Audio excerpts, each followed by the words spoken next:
Hello, my name is Dr. David Clarke. I'm a board certified internist and gastroenterologist and president of the Psychophysiologic Disorders Association. And today I'm going to be speaking with my friend and colleague Aoife, who has not only helped me learn to pronounce Irish names, but has also had a lot of experience with psychophysiologic disorders. So, Aoife, why don't we begin by having you introduce yourself? Thank you so much. It's such an honor to be here and connecting with you again. So yeah, my name is Aoife and I'm a mind body coach. And I work mostly with highly sensitive women. Um, and I teach them how to heal themselves and move on to take back their lives, recover their lives from all kinds of chronic symptoms. And I do this through like very simple techniques that I had to learn myself to overcome a whole load of a very long list of chronic, mysterious, debilitating symptoms that were really, really had been profoundly affecting my life since I was a small child. And I really did begin to get my life back in 2018. And then, so the tools that I help my clients with are the tools that I found worked for me specifically. So, yeah. Okay, well, all right. We're going to be talking about all of those things, but why don't we begin with how old were you when you first started having symptoms and what were the symptoms? Yeah, so I was really young, maybe 3 and 4 years old, Oh when my I goodness.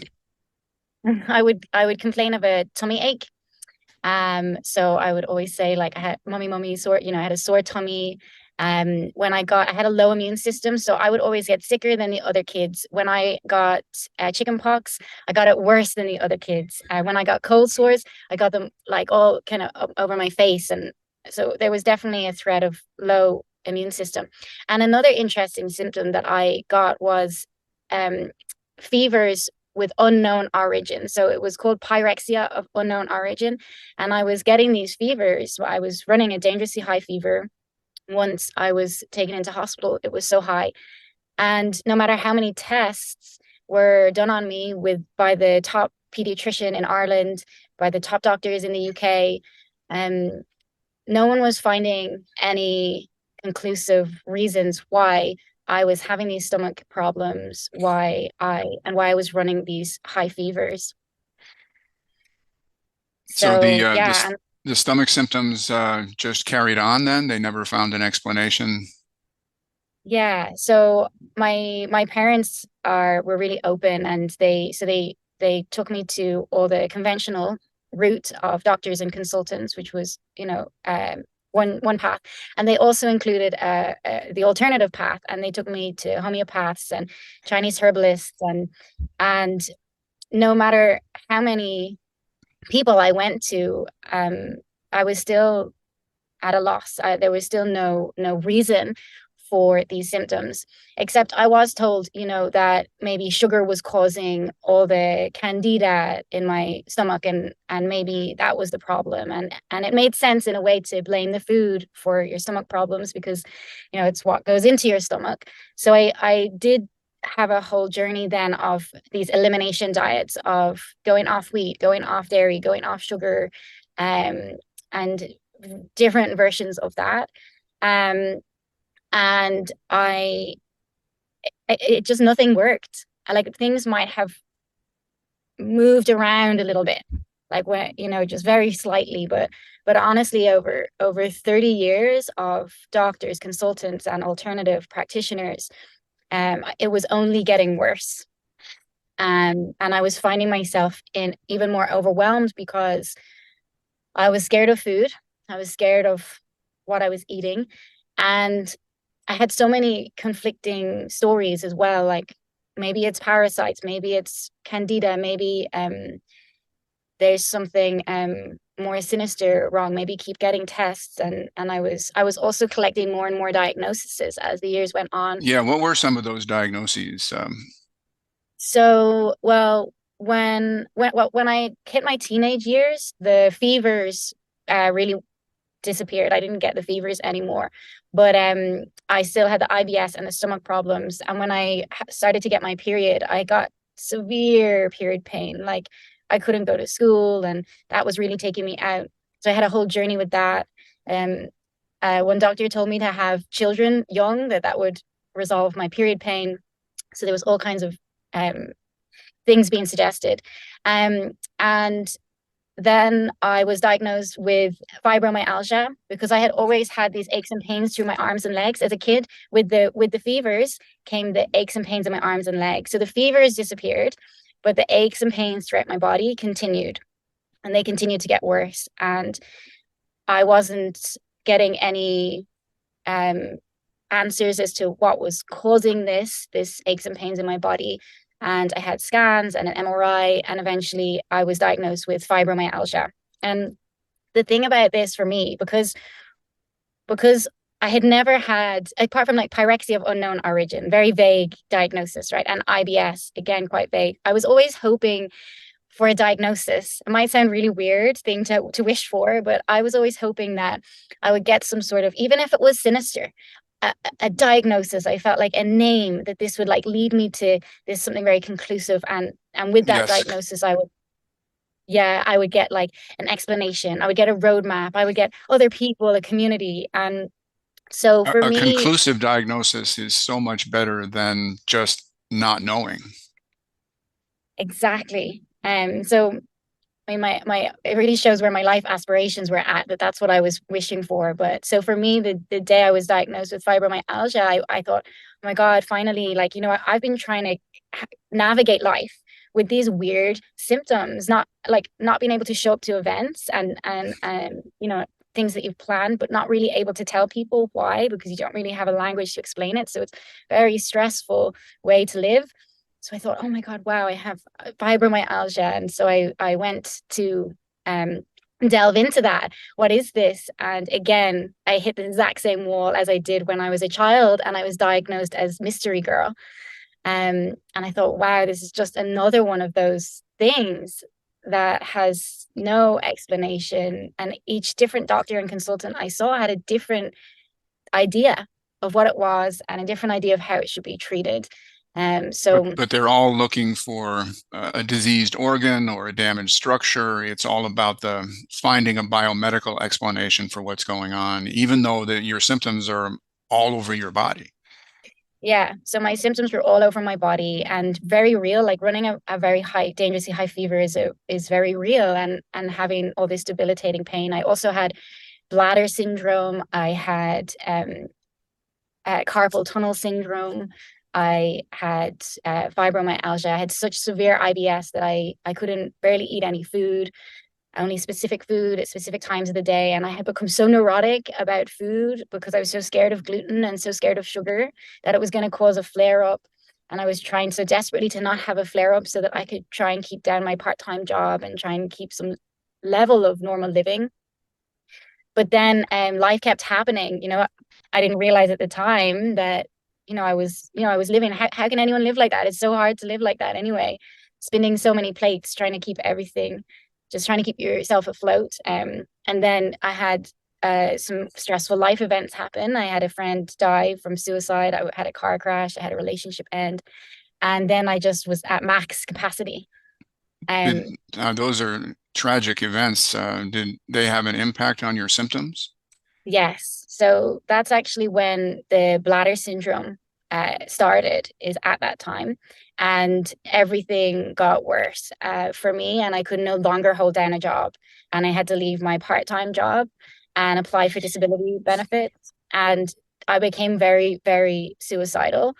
I was crying before I even opened my eyes in the morning. I was already like crying and shaking. And I just felt so helpless. Like, how could no one have had any answers, or how could nothing have worked when I had tried everything? And I was privileged, I had access to all kinds of medical and alternative care and information. Did anyone along the way investigate for sources of stress that might be explaining this? Any element of the healthcare system at least consider that? So I had started therapy like 10 years before. I had started psychoanalysis, and I had seen psychiatrists, and I also had I had uh 10 years before this event, when it all kind of hit rock bottom, I had been practicing a Tibetan meditation. So I had been doing some emotional work, but this whole missing link for me. And it was just, I didn't have all the information. So I had like emotional tools. But I Something didn't, was missing. something very, very, very essential was missing. Okay, well, we should talk about that since we brought it up. What was missing? What was the breakthrough or the insight that you had that finally began to turn this around? So I someone sent me a link for this from this it was a video on the mind body connection, and it was really in that, I think it was a pain science lesson that I listened to on the Curable app. And it really explained to me how, like, the biology of stress. So it kind of just, it just brought everything together, that I could see how stress was affecting my body. And for me, kind of, it just made everything made sense to me, that I was stressed, that I was really stressed, and that stress was affecting all parts of my body, and that I could reverse the effects it was having on my body by kind of like rearranging whatever was my thoughts, my emotions, or how I was responding to life, how I was responding to my symptoms, that really could bring the level of symptoms down. Okay, yeah, that's such a key element of the approach that we take at the Psychophysiologic Disorders Association, is to help people gain insight into what the stresses are. And traditional psychotherapy or psychiatric care doesn't always address those issues. It's, there's sort of a disconnect between the kinds of issues that can make a person physically ill as opposed to giving them mental health challenges. And a lot of mental health practitioners are not formally trained in how to uncover the issues that can affect the body. And I was very fortunate myself that traditional medical training doesn't cover any of this, but 8 years into my formal education, I met a patient who had very similar concerns to yours. And there happened to be a psychiatrist where I was in training at UCLA who knew about this and actually was able to cure that patient, which I didn't think was possible. But she then became a mentor for me over the last year and a half of my training, and helped me to become familiar with some of these concepts, which I then developed further on my own when I got into practice. But I could easily have gone through an entire 9 years of training as a physician and not heard any of this. I was very fortunate to have encountered this before I finished. And it just grew and grew in my practice after that, until 1/3 of my patients had these issues, and I was able to help them. And it was very rewarding to be able to do that. But it could easily have been much, much later in my career where I finally encountered this. So the we don't need to necessarily get into a lot of detail, but the kinds of stresses that you gained insight into that you were able to address, can you talk about those even a little bit? Yes, I love to talk about these. So first of all, the number one stress was I was stressed about my symptoms. Like, every symptom was terrifying to me. And as they continued to get worse, and as they affected my life even more and more, they were becoming more and more scary and stressful. So my health was so stressful. And so the immediate relief for me when I found this information was, it started to relieve that one particular stress. That began to wind down. Instead of, I thought I had mental health issues, wrist issues, stomach issues, um, all kinds of different problems, period issues. And when I found this information, it brought all that down into one. I have one problem, stress problem, one solution, and just find the tools that work for me. So that was began to wind down that stress. Yeah, that it's all connected. It's such a fundamental insight. Yeah. So that was the moment my life began to change, for sure. And then what began to unearth were really all these ways that I had learned to relate to myself and relate to the world around me, that were constantly generating a huge amount of tension and stress in life and body. So I was a very, very sensitive child, and I, for whatever reason, had just developed these ways of being in the world, like perfectionism. I was terrified of getting in trouble, so I would kind of like lie a lot just to get out of trouble, and I would contort myself. I would was terrified to relax and be myself. I was really, really, really hard on myself. Really, really, really had very high expectations of myself that I could never live up to. And also, however you treat yourself, you're essentially treating other people as well. So I had very high expectations of other people, and I that made a lot of my relationships very difficult. I would fall out with my friends. I would hold grudges against people. I felt really hurt and harmed by people, and I didn't know how to let it go. Things that had happened a long time ago, I still felt so affected by. And yeah, despite having done so much emotional work and meditation and therapy, had never seen this about myself before. And there were a lot of things about myself that I thought were just me. So, for example, one thing is being an empathic, sensitive child. I was very good always at looking after other people, looking after my parents, looking after my baby brother. And I had really like this was kind of imbalanced, and I was still doing this, not taking care of myself and getting this kind of validation or whatever through taking care of other people. So And it I was feels, living. we don't have a parallel life to compare ourselves with. So that feels like a, perfectly normal, natural way to be. I never questioned any of these things. I would really say this is just me. I'm always like, just drop everything, help. There's so many things about myself I thought were just me. And in a way, they are me. I still am that person, but they were just so out of balance that I was completely neglecting myself, in favor of all these behaviors that I was finding connection to the world through, but I wasn't connected to myself through. And when I when you think about it, it's just such a stressful way to live. To Yeah, That is a incredibly stressful, stressful and endless. It never stops. and it never stops. So these I just started to see them, right. That's what I always say. It's like I was in tunnel vision because I was so stressed out. I was trying to get, will I get through the rest of the day? Will I get through the night? I could only ever see this far ahead. And when I started to learn how to regulate my nervous system a bit, and the stress about my symptoms relaxed, I was like, I don't have to think about that so much anymore. I know what it is. And I started to come out of tunnel vision. It's like I could just see more. And I started to see all these things about myself, and also these habitual ways where I was relating to my family that were not healthy. They weren't helpful for anyone. And it was causing tension, tension, tension.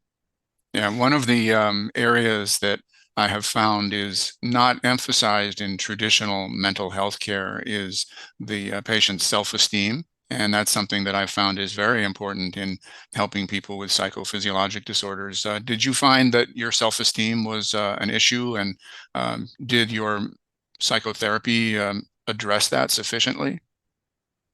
Yes, such a good question. My self-esteem was so awful. It was so bad. And when I was really suicidal at that time, I like checked myself into a suicide prevention center, and they had all these different therapists.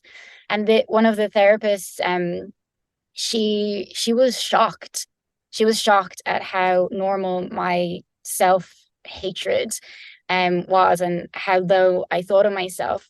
But there wasn't any tools really available to me then, to what to do about this, what to change, how to change it. To me, again, this is like normal. This is the normal way to think for me at that time. So Yeah, so it's really unfortunate that the mental health community doesn't pay more attention to this and see it as a therapeutic opportunity to help the patient. It's frequently such a fundamental issue for people, and yet for me, too often it's ignored.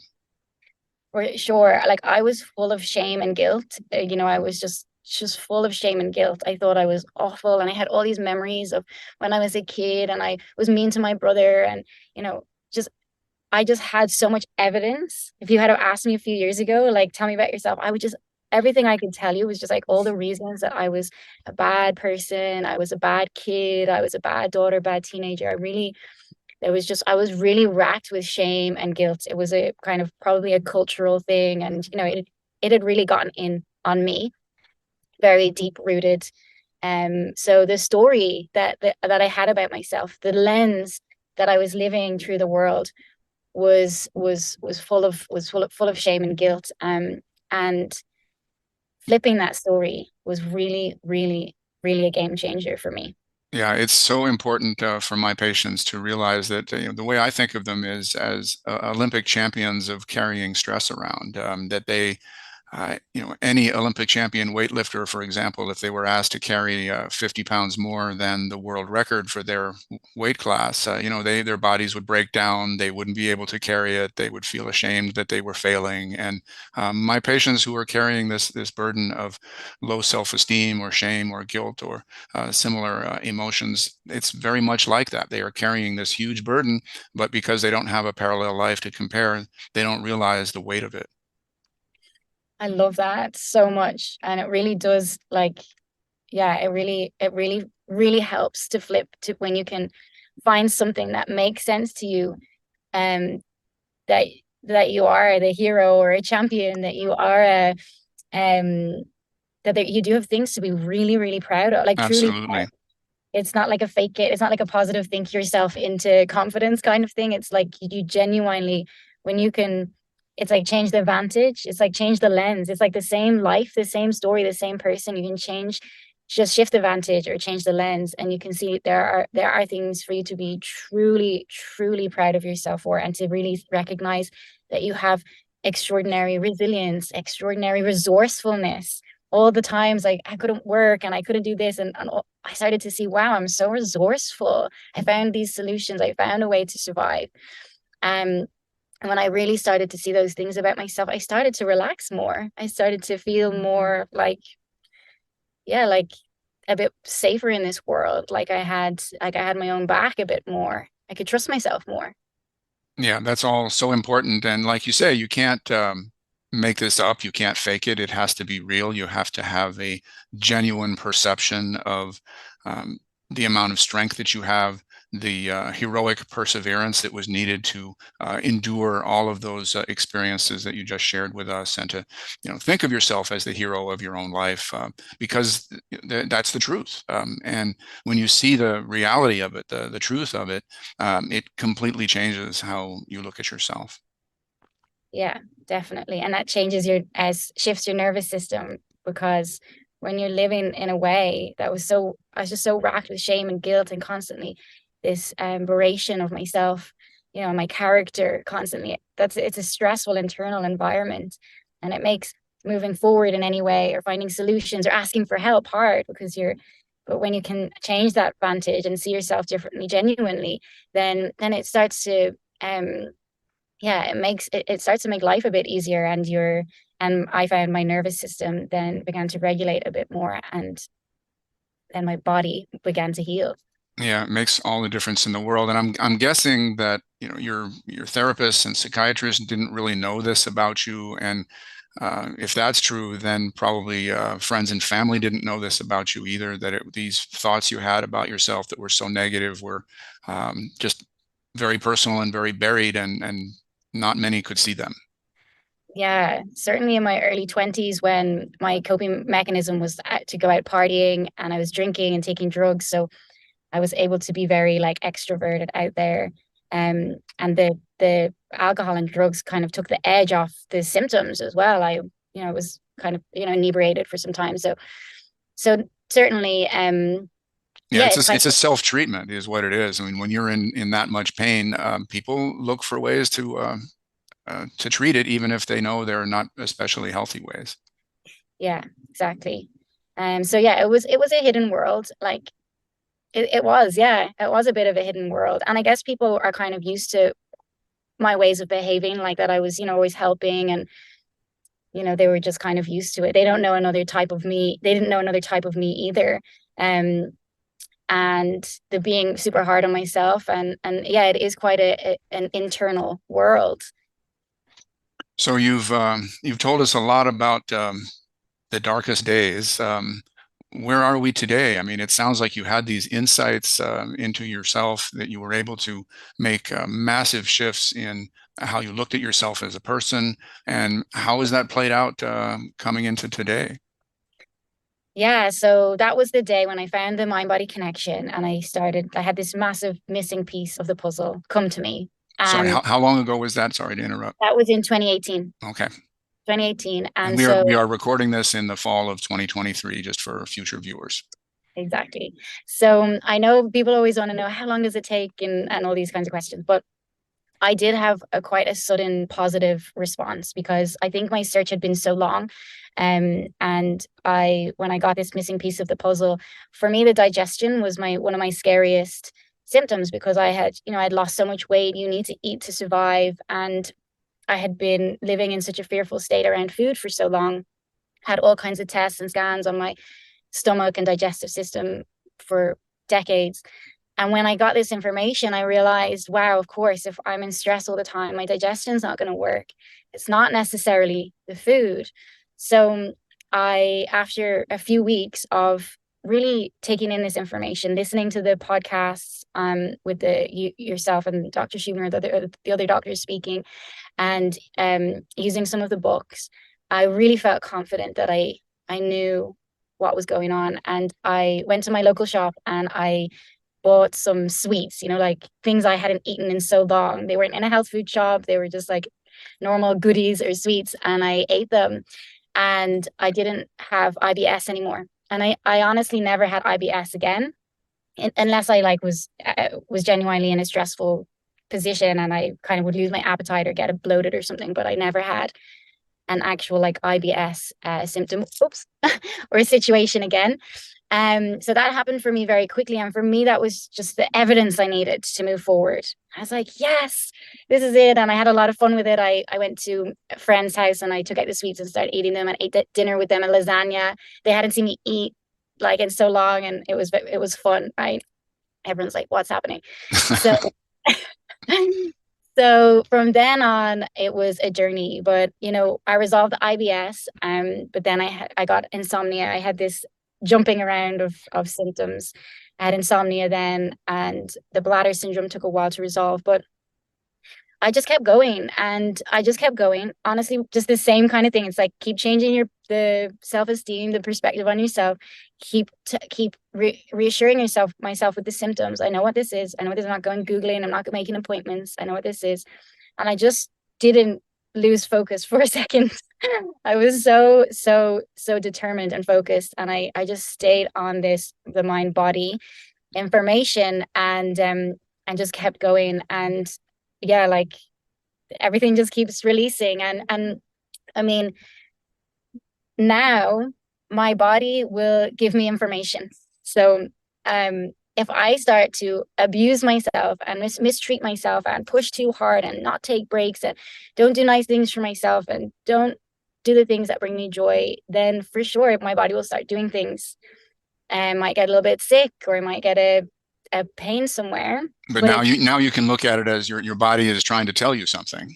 it's totally this information that I'm so grateful I have because it stops me. Like when I look at myself in the past, I was really in a state of self-abuse constantly. And I'm like, now I have so much, life is still life and it's hard and scary sometimes, but it's also so full of joy and love and adventure and connection that I never thought would be possible for me. And with my health, it's always just information for me. It's not the it's not the debilitating, chronic, mysterious, helpless, hopeless thing that it was of the past. It's information So I'm and assuming that your self-esteem has also improved a lot since the past. yes, my self-esteem, the way I talk to myself is completely different. The way I talk about myself is really, really, really different. And my self-esteem is completely transformed. Yeah. It's interesting because I didn't set out. I was set out to solve the symptoms and then I always say I got more bang for my buck because Yes. Well, you traced the roots of your symptoms to their cause, and that's the remarkable thing about your story is how well you did that. Yeah, and I'll tell you one win actually that will explain. So I came to Spain, and I had never been in Mallorca before. I didn't speak the language, but I wanted to move here for some time. So I got on a plane, I came here, I found an apartment to move into, and I moved in with a complete stranger. Different culture, different language, Spanish, girl, same age as me. And she told me a few weeks ago, she called out to me and she said, Aoife, guess what? We've been living together 8 months and we haven't had one fight. We haven't had one argument. She was like, what? And I was like, I used to fight with everyone. I was fighting with everyone, I was falling out with people, fighting with my parents, falling out with friends. So that was a real testament to this work that I had, of course, issues arise in the house, but because I'm treating myself with such dignity and respect, we just figure out ways to resolve them in a such a more harmonious way. So yeah. That makes me think of another characteristic of some of my patients, perhaps not yourself, but many of them are um, deep inside very angry about one thing or another. And that anger can be triggered and can come out sometimes with for little or no reason. But once the healing process has taken place, then the anger levels, come way down. I don't know if that, resonates with you at all. 100%. Yeah, it didn't take a lot for me to just explode. And because I didn't know how to express myself at all, I was constantly generating resentment towards others. And I didn't know how to have boundaries. And it was just very messy. So I just think it's a miracle, to be honest, to be living with a complete stranger for 8 months and we've never had an argument, you know? Um, Yeah, that's a real testament that you have changed in a very positive way. So that's wonderful to hear that. Well, you've been so clear about everything. I think our viewers who watch this are going to gain a tremendous amount of insight. Can you tell me a little bit about the work you're doing now with clients? I mean, you have lived this experience, and you are now using the wisdom you have acquired through all the years of living with this, as well as the wisdom from overcoming it, and you are turning it around to help others who are in a similar situation. How has that been working out? yeah, it's really such a gift to be able to do this. And yeah, I mostly work with women who come to me with all kinds of different things. Actually, one of my clients recently, she was 26 years old and her doctor told her she was going to be on medication for blood pressure for the rest of her life because it's hereditary. Both her parents had it. And we were working together for some time and her doctor officially told her he was taking the diagnosis off her medical records that her blood pressure was down for consistently for some time. So yeah, I get to have this really fun experience of getting to know my clients from all different parts of the world, walks of life, but there's a common thread. They have a health condition of some kind that they're not being able to shift. They've not been able to recover from or move on from, and it's causing them a lot of torment, and it's affecting their relationships. It's affecting their ability to work. It's affecting their ability to be present with the people they love, um and they've lost their connection with joy and purpose. So those are the kinds of people who come to me, and I work with them in this way that we've described. I work with them I like to use really simple, easy tools that start to bring down the stress levels of the symptoms, and then start to change the self-esteem, the story they have about themselves, and then re-engage them with the things that they love. You know, I was sharing with someone recently that the first year I was having, some really serious depression when I was 26 years old.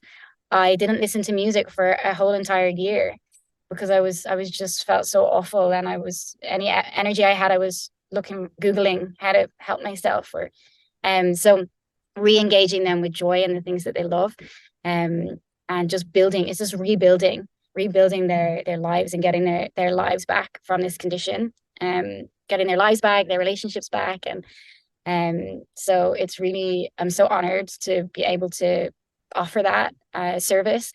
And yeah, just really grateful that I got here myself as well. Yeah, well, I can, wish that this style of practice, this information that you provide, that I provide, that our other practitioners provide, could someday be just a routine part of our healthcare system. I can only imagine how much suffering could have been avoided if your doctors, starting when you were a child, had been aware of this and then had been able to investigate it and intervene in a successful way. I mean, it's not like anything that you and I have been talking about today is excessively complicated or requires advanced psychiatric training.